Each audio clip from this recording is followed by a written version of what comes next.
But obviously, since Lana's here, topic of women, love, all that stuff, you know. What do you look for in your dream girl? I think innocence is attractive. Obviously, that's the first thing. Nobody wants a female that lacks innocence. Innocence also comes with a lack of experience to some degree. You like a woman you can show the world to and be her first conduit to many beautiful things in the world. Yeah.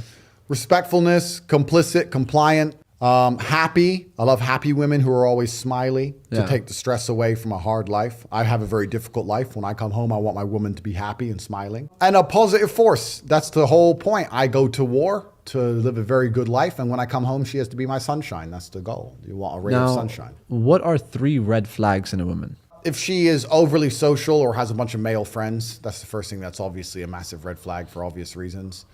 If she's very aggressive, hyper-aggressive or hyper-masculine, that's definitely a red flag. Some women, especially in the Western world, are becoming like that. Yeah.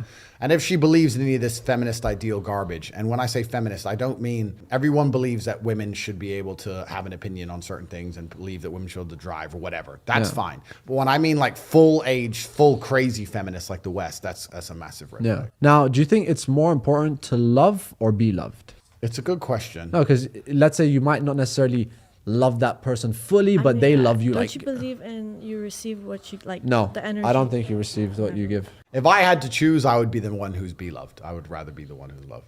Now, okay, this is just one of those quick fire questions.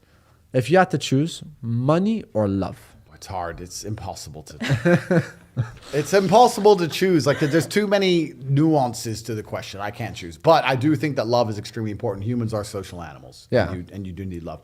They say money can't buy love, and that's true.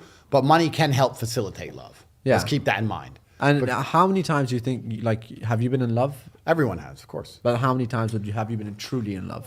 I'm not sure. I've never been. There's never been a period of my life from the age of 15 to now where I've not had a woman who I consider myself in love with. I've never had a period of loneliness ever. Wow. I've never had even 3 days when I couldn't. Wow. Never, ever. So ever. you've never really been alone in your life. Well, no, I've never needed to be. So do you? I could be, and I'm saying I could take a week away and go by myself somewhere. I'm saying I've never had a period where I didn't have a girl who was in love with me ever.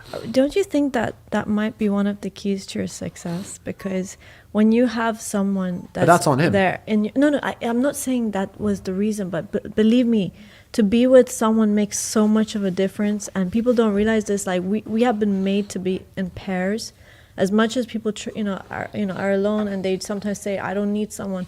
But I feel like it completes you, and it gives you a drive in life. You get more excited. You do your work.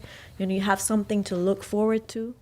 No, I understand what you're saying. I mean, the person who has been beside me on this meteoric rise to world conquest has changed. There's been a bunch of them, but yeah. I mean, I've always known that I've had to provide for not just, I've provided for myself, but I've always had someone else I had to take care of and be respected by and work hard for. I've always wanted my partner to have respect for me and how hard I'm working. So yeah, certainly every single thing in my life has played a part in the successes. All right, now